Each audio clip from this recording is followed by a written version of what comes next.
when you're on your right path and you have passion for what it is that you do, that the universe conspires with you because you're aligned with source energy. You become part of the creative process. And the creative process is God consciousness. And when you're in God consciousness, you're, the universe will just send you the right people. And I mean, that isn't like something that you can just sort of bank on, except that after a while you do. And you just sort of get a knowing, and you have an awareness that I'm on the right path, and this is what I'm doing, and my heart tells me this is my calling. I wrote a book recently called Inspiration, Your Ultimate Calling. Inspiration, it breaks down to in spirit. Your calling is a spiritual calling. And when you feel that, and you feel called by it, then, you know, there's that old saying that when the student is ready, the teachers will appear. The teachers are everywhere. They might be sitting right next to you. It might be this room. That might be this little talk that I'm giving to you here this morning. You don't know. I mean, I really don't know how to talk about writing, because writing isn't something that I do. Writing is something that I am. And the words I am, if you come to my talk tonight, I'm sure many of you will be there, the words I am are really the name of God. God's words to Moses when he asked, what is your name? He said, my name is I am that I am. So every time you use the words I am, you're using the name of God. And writing and who I am, and it's a spiritual thing for me. But Reed asked me to speak to you about the earlier days of writing. I wrote my first book when I was 16. It was terrible. It was called The Anomalous Compatriot. Most of us don't even know what the word means. And when I was in the service, I was in the Navy for 4 years. I wrote about 600 or 700 essays about everything that I could, everything that I could think about. I was almost court-martialed when I was in the Navy and threatened because I was on Guam, and they had a policy in the Navy that if you were a civilian there on Guam, you could shop in the Navy exchanges where the prices were seriously reduced. But if you were Guamanian, which meant that you had brown skin, you weren't allowed. This was 1961. And the Guam Daily News invited an invitation to speak your mind, it was called, on the back page of the paper, and they had a contest, and the first prize was $75.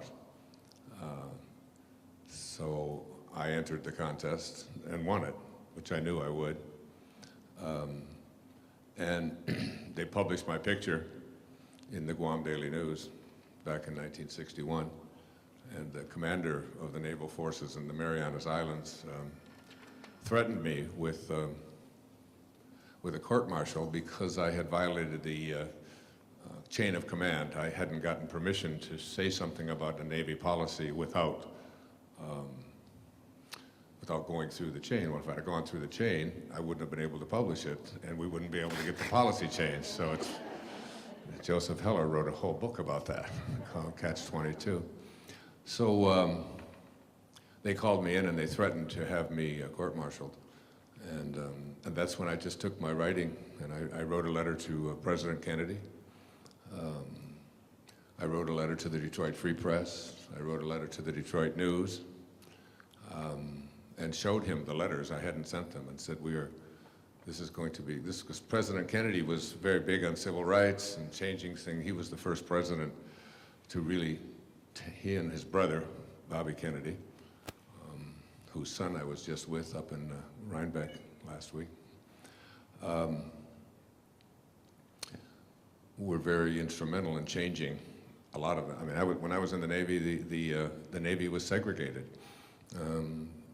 Basically, the black sailors were stewards. And even the ones that were doing the kind of work that I was doing had separate quarters. I walked into a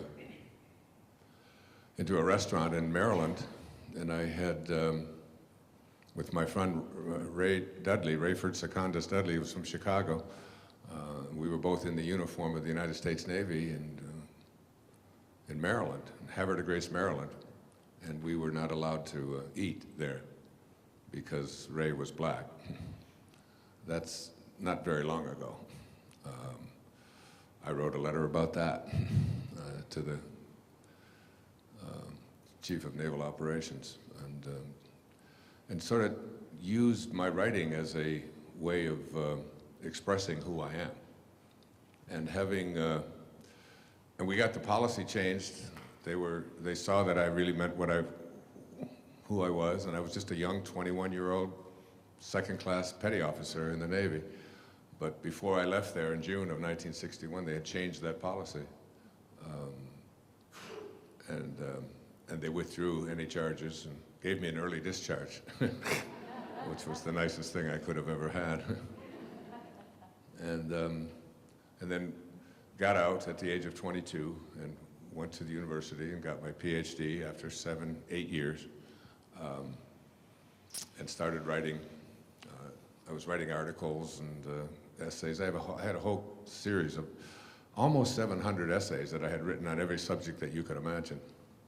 And I was also a voracious reader, which is the way I think you learn how to write, by reading. Listen to Herman Melville in Moby Dick. For as this appalling ocean surrounds the verdant land, you hear the image? So in the soul of man lies one insular Tahiti, full of peace and joy, but encompassed by all of the horrors of the half-lived life. I memorized that when I was a teenager because writing just doesn't get much better than that with the imagery and so on. And you get to be a great writer by being a great reader, I think.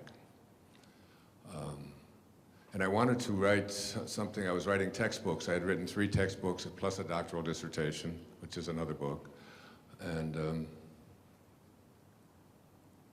I came upon this idea of writing a sort of a common sense approach to how to manage your life. And my feelings at that time in my early 30s was that people's lives were out of control because they just didn't use common sense. I often say that my success in writing about psychology wasn't because of my training. It was in spite of it.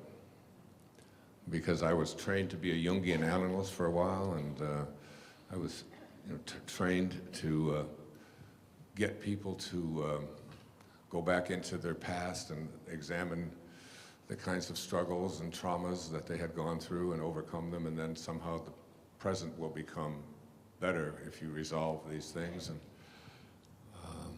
it just didn't make sense to me. It just, I lived in an orphanage. I knew how to get along in life. I knew how to rely upon myself. Self-reliance was the theme of Your Erroneous Zones. And I would write about that. And I was teaching, I was a professor at a university in New York, St. John's University. And my lectures were all based on what I was going to write. And I wanted to write a book that would reach people. And so and a big theme of my life, and I've just done a new public television special that will be airing in March, and it's based on the new book that will be coming out, which will be a mind blower. This new book, Wishes Fulfilled. It's going to revolutionize the way people think about who they are, and also about their relationship to God. As you'll hear tonight, if you're there tonight. Are you coming tonight? Most of you coming tonight? Okay. So you'll hear me talk about that tonight. But it's so here's the theme. If you want to accomplish something, anything, you must first expect it of yourself.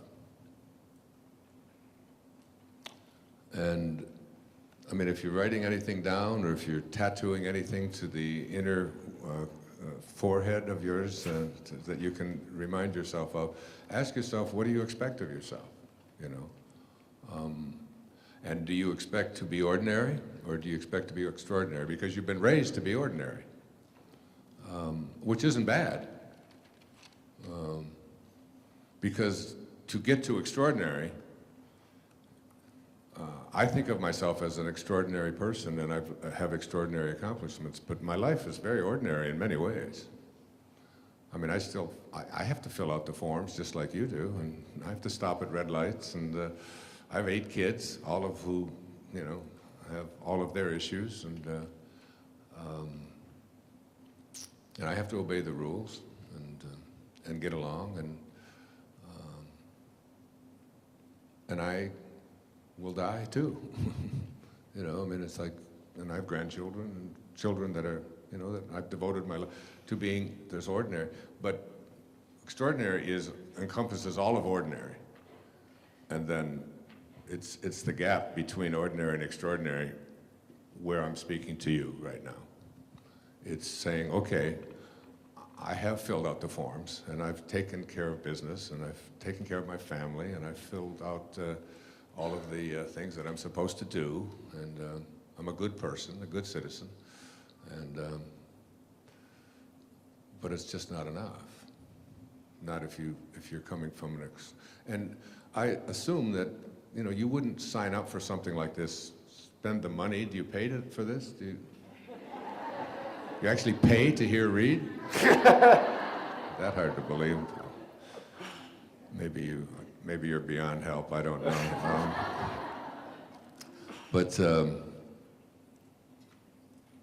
And you wouldn't come and spend a whole day, and you wouldn't be here if you didn't have a vision or an expectation for yourself. But even as you have an expectation for yourself as a writer, do you have an extraordinary expectation for yourself as a writer, or do you have an ordinary one? And you can always look at that concept of moving into exalted levels. See, what has always fascinated me is people who live at extraordinary levels of awareness. I'm right now reading the biography of Stephen Jobs. Jobs. I don't know why I call him Jobs, but I mean, it wasn't the book of Jobs. I don't know.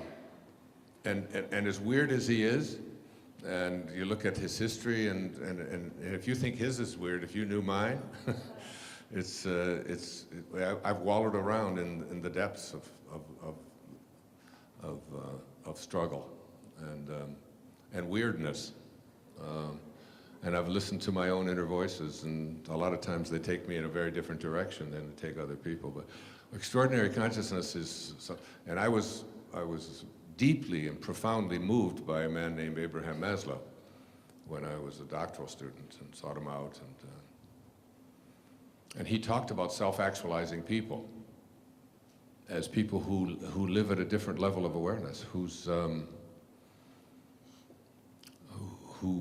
have a different set of values. And I was so intrigued by his teachings when I read an essay called The Whole Man, a 57-page essay about what these people are like, that he called self-actualizers.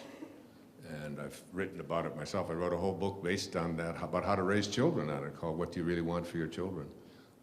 I wrote a book called The Sky's the Limit, which was based upon how to apply that sort of self-actualizing theories in our own life. And I've lived by it my whole life.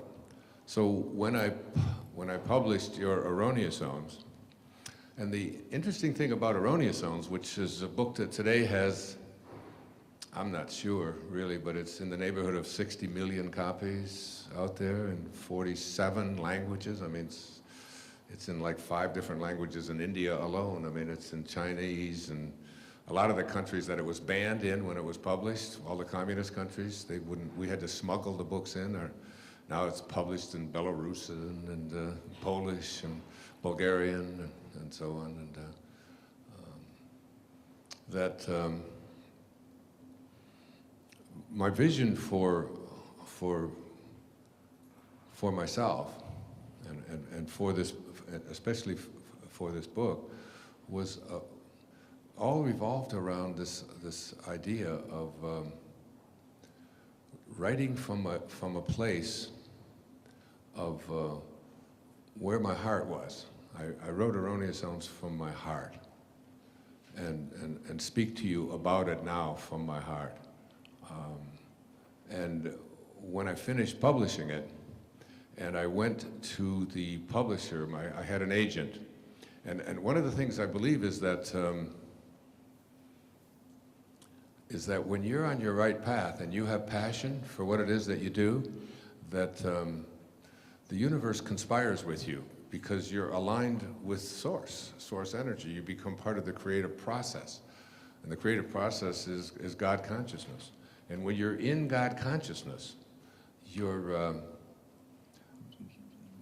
the universe will just send you the right people. And I mean, that isn't like something that you can just sort of bank on, except that after a while you do. And you just sort of get a knowing, and you have an awareness that I'm on the right path, and this is what I'm doing, and my heart tells me this is my calling. I wrote a book recently called Inspiration, Your Ultimate Calling. Inspiration, it breaks down to in spirit. Your calling is a spiritual calling. And when you feel that, and you feel called by it, then, you know, there's that old saying that when the student is ready, the teachers will appear. The teachers are everywhere. They might be sitting right next to you. It might be this room. That might be this little talk that I'm giving to you here this morning. You don't know. I mean, but I just read something by Mary Oliver. Anybody in the room know who Mary Oliver is? Let me see. Yeah. She's a very famous poet who lives out on Cape Cod. And they ask her, what's your formula for success? She's 71 years, my age, 71 years old. And she said three things. She said, one, pay attention. Just pay attention. Two, be astonished. You know, live from a place of bewilderment. And three, tell other people, which is what you're here for, to tell other people. Just do that, she said, and pay attention. And notice when the right things come up and when the right people, and get your ego out of it. So let me tell you the story of how Erroneous Zones was published. And then I'll tell you what I did with it, and then I'll take a few questions. And Reed, you tell me when to stop. Yeah, so, no yeah. problem. I was lecturing at St. John. I was a professor, associate professor at St. John's University in Queens. And all the years that I was a graduate student, which was a lot, 8 years of college after the Navy, I would sit in a classroom and I would always be astonished at how bad the lecturers were, how bad the teachers were, the professors were. Not about how that they didn't know their business. They knew their stuff. I was at the University of Michigan, and I was at Wayne. These were very good schools at Wayne State University, but they were just bad. They would look out, and their audience would be bored, and they would be. And I can remember sitting there in my 20s and thinking, when I am on stage, not if I am on stage, because I knew that I would be on stage.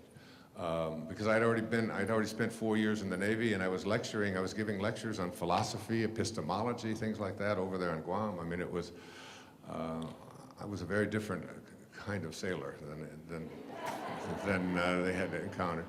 And I can remember vowing that because I just knew I was going to become a school teacher. And I started out just as a high school teacher. I knew that when I taught classes, my classes were going to be entertaining and compelling and interesting and fascinating and exciting, and I wasn't going to read to them from my notes, and I was going to, come there and just entertain and get people to want to hear more. I mean, I feel that way right now. I just feel like, right here in this room. I watch my audience. Are you paying attention? Are you interested? And if you're not, I'll go off into another area. I'll tell a joke or make it funny or tell a story, whatever it might be. But do you remember that when you were in college and high school, how bad these teachers were? Just at, not bad at teaching necessarily, but bad at just communicating, just making it fun. I mean, who were the teachers? Who was your favorite teacher? What was the, you can, I'm sure every one of you have a favorite teacher, and you can, that was the person that made you laugh, that was interested in you, that could make it come alive, right? And the endless, boring lectures that you went to, that you, so I made up my mind that that was what I was going to be. So when I took this position as a professor at St. John's University, I made my classes come alive. It didn't matter what I would, sometimes I taught tests and measurement. You know, like, how do you make tests and measurement come alive? And, first time I went in there, I told everybody that this all graduate students, I said that everybody in this room, I'm going to give a test next week. It's an IQ test, and this will, your grade will be determined about how well you do on this. And I had them totally convinced that their whole life and whether they were going to go on in graduate school was dependent upon how they did on this test. I scared the shit out of them. I mean, it was like, and I said to them, as I passed out the test, you know, and it was, I said, this is what you do to your students all the time with these tests that you're making them take. And so, do you see the anxiety? Do you see the stress? And I taught tests and measurements from the perspective of intelligence tests measure how well you take intelligence tests. That's all they measure. They don't measure anything else. And they aren't predictive of anything. Anyway, so I would make it come alive. And they would walk out and I'd say, you don't have to worry about that. You're going to pass this course. You just have to. Because my lectures started, and I would use a lot of humor, and sometimes it was salacious, and sometimes it was, you know, and I thought of myself as sort of a frustrated comedian, so there was a lot of laughter and having a lot of fun. And before you know it, people would say, you got to come to this guy Dyer, come to his class. And I actually had the dean come to me and complain that all of the parking places at the university were being taken up by non-students who were coming to your class, because I would have 40 students in my class and there'd be like 100 people there, or sometimes 200-300 people there, because it was just like an event. I would make 2.5 hours of just fun, and I recorded everything, and it was all my preparation for Your Erroneous Sounds. I would do a week on guilt. I'd do a whole lecture on guilt, and I would do one on fear of the unknown, and all the things that became Your Erroneous Sounds. And there was a woman in the class who encouraged me to come out to a place at the Educational Assistance Center in Port Washington, New York, and to give a lecture there on Monday night. I had Monday nights free. And so I had people come out. They signed up for $20 for 4 lectures. 4 or $5 lectures, Monday night for 2 hours. I recorded everything, all right? And in that, one of those classes, so after 4 weeks, the class, I said, how many would like to extend it for 4 weeks? Not only would they extend it, but they would bring more people. The next class, we had 20 in the first class. The second class, we had 80 people, and we were overflowing. And 3 years later, at Schreiber High School in Port Washington, New York, we had 1,200 people every Monday night paying $20 a lecture, and I was going home with paper bags full of money that I didn't even know what to do with. It's true. Big shopping bags filled with $20 bills and so on. So in the audience there one night was a woman named Harriet Pine, and Harriet saw some kind of potential. Her husband was Artie Pine, and he was a literary agent in New York, someone that who has passed on now, but Reed knows, or knew, and his son took it over. And he sent me a letter and asked, and now I had written all these notes on Your Erroneous Sounds and given all these lectures on erroneous sounds. And I had Artie called me up and he said, would you be interested in, my wife tells me something, would you be interested in doing a book on what you're writing about? And I was so excited. I thought, this is like, pay attention. When the student is ready, they'll happen, they'll show up. The problem is that they're always there, you just don't notice them, because we don't go through life paying attention. We don't notice the room, we don't notice everything, we just don't pay attention. So, I sent him an outline and a sample chapter, and he made an appointment with a guy named Paul Farges. I don't know if you ever, did you know Paul? No. No? He was the head of a company at that time called T.Y. Kroll Publishers. And Funk and Wagnalls was a division of T.Y. Kroll. So I went for this meeting in the city, in Manhattan, met Paul, and as I sat down with Paul at his desk, he looked like he was so sad and so depressed. I was a therapist, and I looked at him, I said, what is going on with you? He's a man in his 30s. And he said, well, you're not here to talk about me. He said, you're here to talk about your book. Tell me about it. I said, no, I don't want to talk about my book.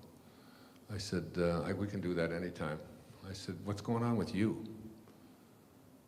And this is a big part of this whole story because it's like I got my attention off of myself. I was hearing Cheryl talking about whether your picture is going to be on something and, you know, me, what's in it for me? And you really need to get out of that consciousness and shift out of the ego and into the world of spirit, where your motivation for writing is to serve, you know, to reach, to assist, not to make money, not to, I mean, I'm hearing you talk about getting self-published and all of that, but by and large, if your energy isn't on just improving the quality of life for someone, whatever kind of book that you're writing, then it's very likely that you're not going to reach the levels. It's like Thoreau's definition of success was the best ever. If you advance confidently in the direction of your own dreams and endeavor to live the life which you have imagined, you will meet with a success unexpected in common hours. It will chase you. That's a hard one for so many people because we're so determined that we're the ones who are going to do it. At any rate, I sat there and talked to Paul. He said, well, he said, if you really want to know, he said, my wife last night, we have 2 children, ages 6 and 9 or something, and he said, my wife last night told me that she wants to get a divorce, that she's seeing someone else. She's not in love with me anymore. And he started sobbing, tears rolling down his face. And he said, and we sat there for 4 hours. And I did therapy with him, if you want to call it therapy. I talked to him, gave him what my advice was, what I would do, how you could handle this, how you have to understand that sometimes these things that come into our life are the greatest gifts that we've ever been given. It's hard for you to see now. And the truth of it is he's remarried now and so on after many years. But and then I left and we never got around to my book. And Artie called me that night. He said, well, how did it go? And I said, we never talked about my book. And the next day, Artie called and said, you've got a contract. He said, Paul said to me, I don't care what this man writes. I want him with us. That's a true story. And yeah, thanks. I had all these lectures that I had been giving at the university that I had been taping, and I went away and I wrote the whole thing after another experience in finding my father, and it's another story altogether. Push that one over there. And I went and I wrote the whole thing out. I sent the manuscript into them. We went through the process, and the book was published. The title was sent to me by a former student of mine named Susan Foti, Sue Foti. And I had just asked, as I had asked everyone, I'm writing this book. It's about common sense. It's about the mistakes that we make. It's the mistakes in thinking. It's about the errors in the way that we think. And she said, it's about errors in the way you think? I said, yes. She said, what about erroneous sounds? And so we submitted it, and people thought they were getting a sex book. It's true. I went into a bookstore in Des Moines, Iowa, and there was my face on a book right next to Debbie Does Dallas, and and the pizza man always delivers. It's true. I looked at it, I said, there's my smiling face up there. The guy who looked at it said, well, this must be where this goes. So so now I've got a book. Now, I was selling a lot of books because I still had this thing going over in Port Washington. First night it came out, I think I sold like 1,000 copies. We just had it over there, and People magazine later came and did a story of me, and they saw me, you know, taking in the $20 bills, but it was, at that time, it was $7 for the book, and $6.95 in hardcover is what the book was. But I was selling books at the place and so on. But you see, if you want to accomplish something, you must expect it of yourself. And it wasn't that I wanted to have a bestseller. It wasn't that I wanted to make a lot of money. It never occurred to me. That was just, that's all stuff that came after me. It's all stuff that chased me. I just loved what I did so much. And I loved this book so much. And I felt that it had really a lot to offer, and people were reading it and saying, wow, this really means something. I find out now that about something like 800 universities and community colleges were using Your Erroneous Zones, and still do, as textbooks in their classes and so on. And people are touched by that book, and it's just, all it is a book about common sense and how not to allow other people's opinions to rule your life, and how to live in the present and not be filled with guilt, and how to love yourself, and how to get rid of jealousy and anger and fear and worry and stuff that people just are so immobilized by. And I just boiled it all down to it's just a mistake in the way you think. So I just had such a different vision for myself, and I was so excited about it that I started doing, there's a guy in New York City, his name was Long John Nebel. Any New Yorkers here? Remember that name? Remember Long John Nebel? Anybody? No? You do back there? People way in the back are so old. He was married to Candy Jones, who also had written a book on. Anyway, he had a radio station and a radio show on WMCA, I think it is, a big, and WOR, and he was on all night long from midnight till, and he had prostate cancer.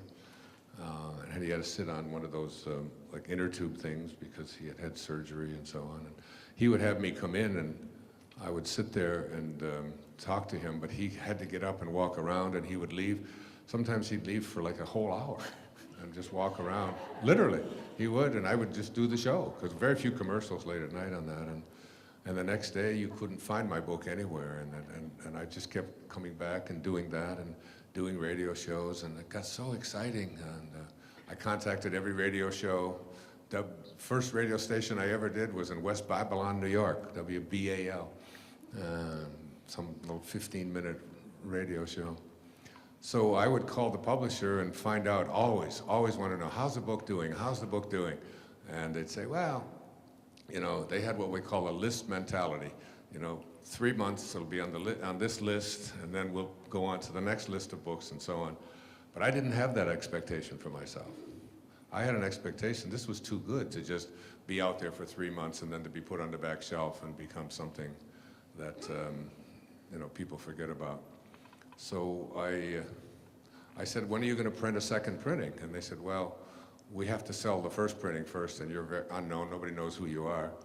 So I called up Albany, and I became a bookstore. Albany is the state capital of New York, and I gave them a little license number and paid $10, I think, and got a license to be a business, a Wayne Dyer bookstore, and I ordered all the rest of the first printing.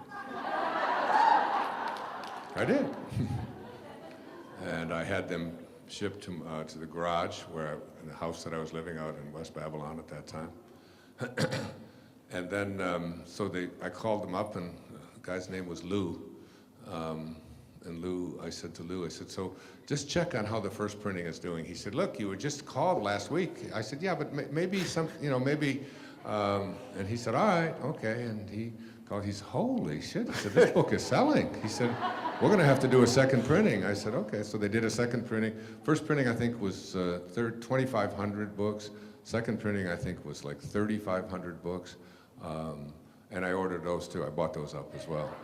All 3,500. And then I ordered the third printing, and I bought those up. So I had about 9,000 or 10,000 books in the garage. I did. And And I was selling them at the high school where I was teaching, and I was doing a few talks around Long Island and so on. And then I decided in 1976, when my daughter Tracy, who you'll see tonight, she was 9 years old. And so I talked to her and I said, we're going across the country. And because I had a publicist that I hired, her name was Donna Gould, and I said to Donna, you know, my publisher tells me, Lou tells me, and Artie tells me that the only way to reach everybody in the country is to get on Phil Donahue.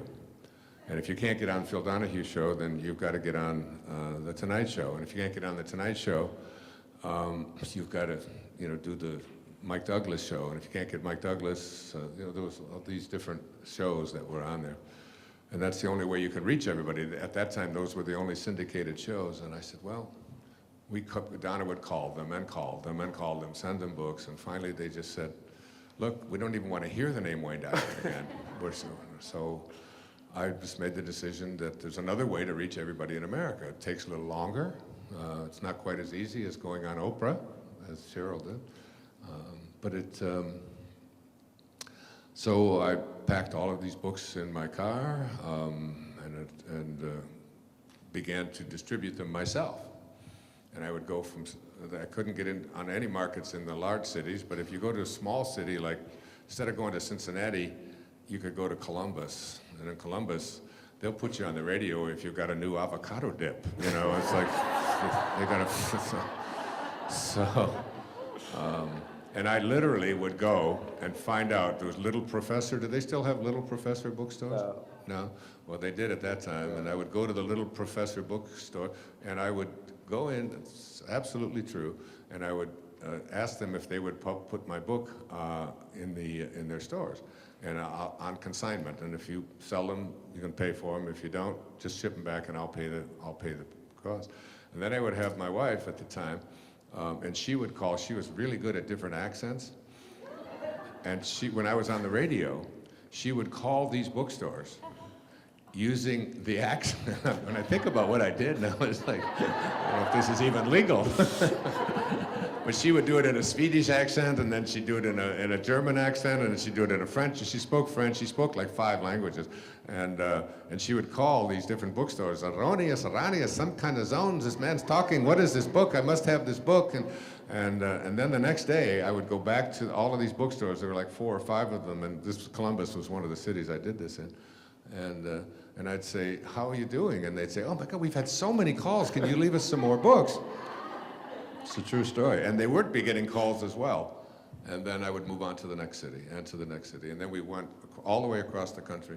We spent like 4 or 5 months going across the country. And then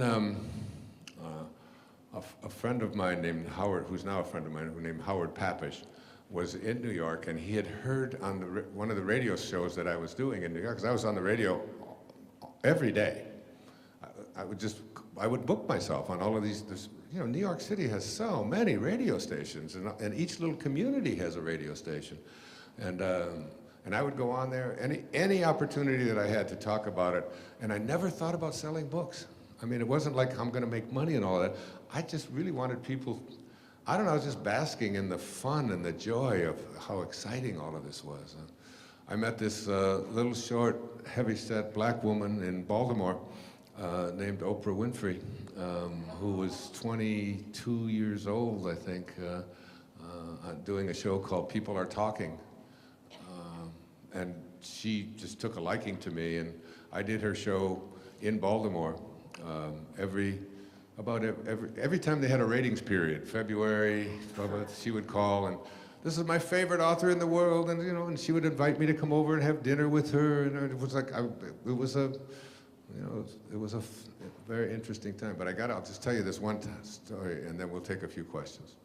So, Howard called me, and he was at a party out on Long Island.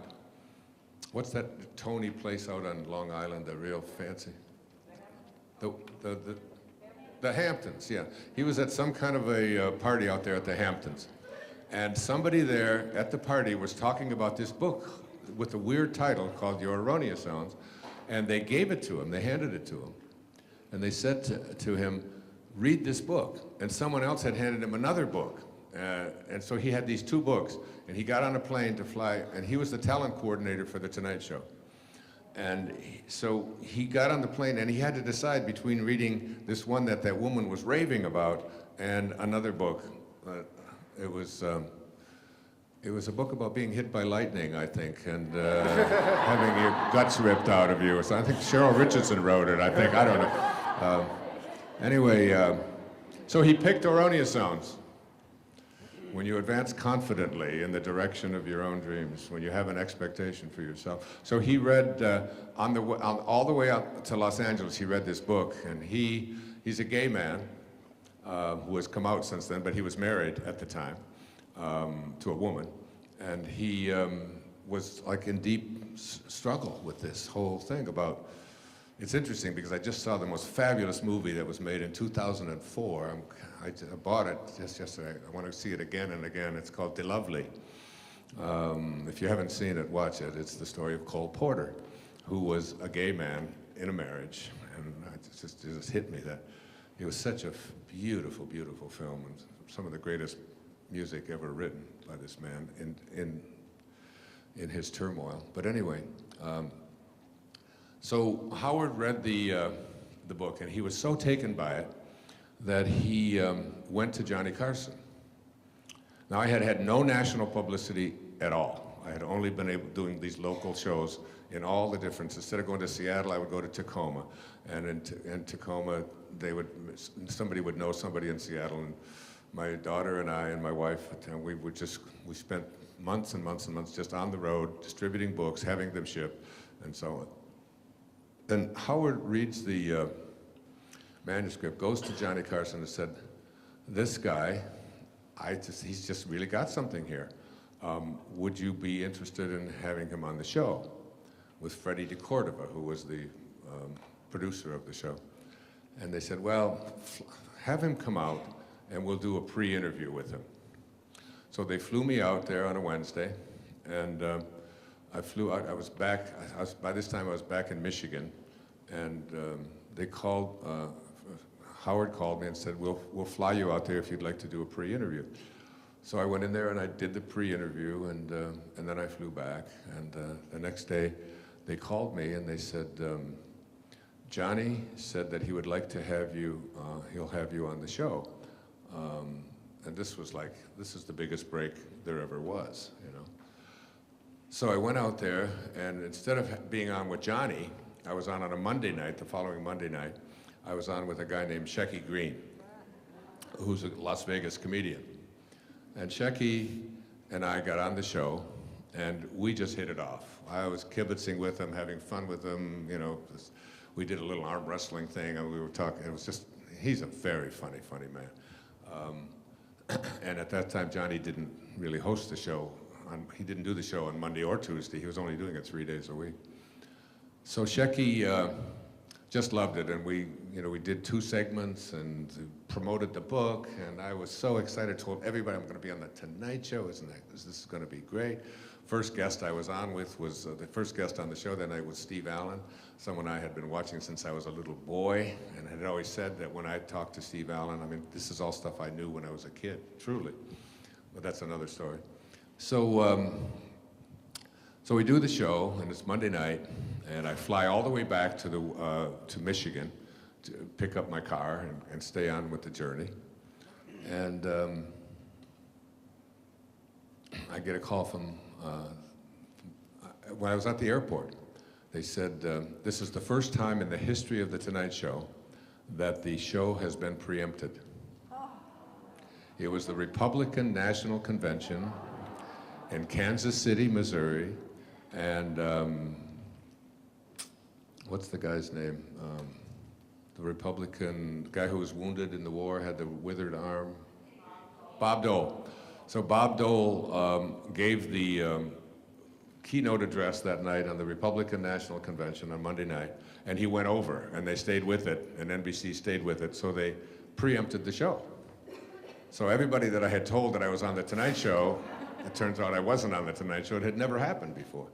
So I get back to Michigan and I'm all upset and, wondering, wow, what kind of bad luck is this? And I get a call from Howard on Tuesday, after I'm all the way back there, and he said, we were at the meeting this morning at the Tonight Show, and they were talking about you last night and how great it was, even though it didn't air. And Johnny said, if he's that good, I'd like to have him on before that show re-airs, whenever it re-airs. So Howard said, do you think you could fly back out to Los Angeles? This was the next day. And I said, no, I'm very, very busy. My screen doors have to be cleaned, and so I was on a plane, and I flew back to Los Angeles on Tuesday, and I was on the Tonight Show that night with Johnny Carson on Wednesday night.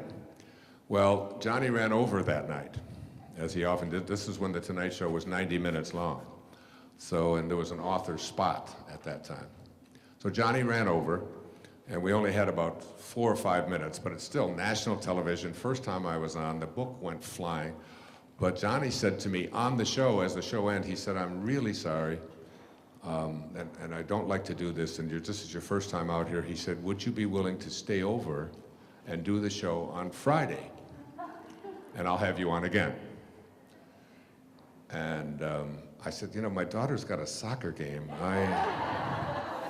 I said, of course. So I stayed over Thursday. They put me up at the Beverly Hills Hotel. I stayed over. I did the show again Friday with Johnny. Now it was on Wednesday. I'd never had a national show. I'd just been out there advancing confidently in the direction of doing what I loved. And now I had 2 Tonight Show appearances in 3 days. And then on Monday, they replayed the show from the previous week that had been preempted, and I had 3 Tonight Show appearances in 5 days, from Wednesday to Monday. And the book just went soaring. Yeah. And after that, it was Mike Douglas, it was Merv Griffin, it was Phil Donahue, who didn't want to hear the name Wayne Dyer. I did 4 full 1-hour shows with one with Anne Rand, which was like one of the great moments in my life. I became like a fixture on that show. Then John Davidson, then Dinah Shore. Remember Dinah Shore? Dinah Shore had her own show. I became the psychologist on the Dinah Shore show for 87 consecutive weeks. I was on her show once a week.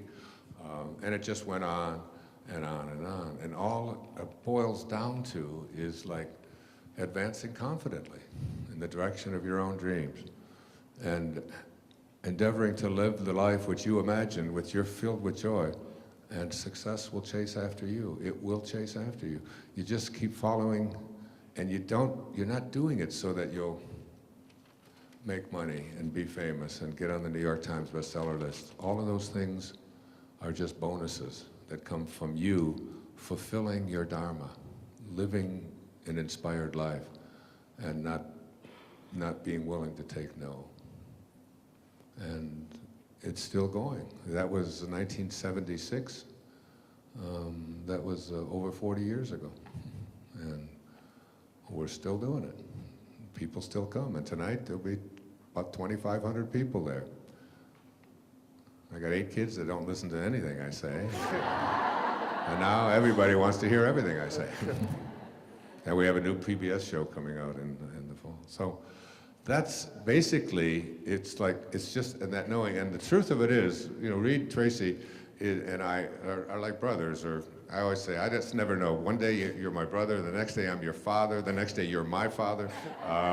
We talk about so many of the things that Hay House undertakes, and so many of the really great ideas, the very successful books have come just out of our conversations about these kinds of things. I'll meet someone and say, I just want you to tell your story, and I'll write a foreword for it, and they will publish it for you, and you just never know. You just, as long as you just stay like inspired, and then public television. I mean, I could tell you the same story about public television, because how many public television specials people have done?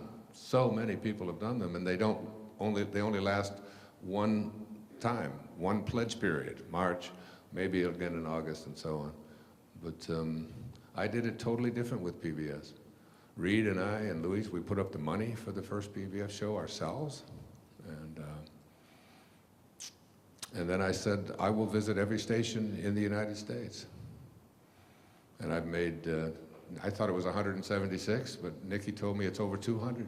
Over 200 station visits. That means 4 hours on each one of those shows, often paying my own expenses, staying in very inexpensive hotels, and going into that city. It doesn't make any difference in raising money for them. City after city, pledge period after pledge period. And now, these pledge shows, I think the total amount of dollars raised by the PBS shows exceeds $200 million in the last 12 years, raised for public television.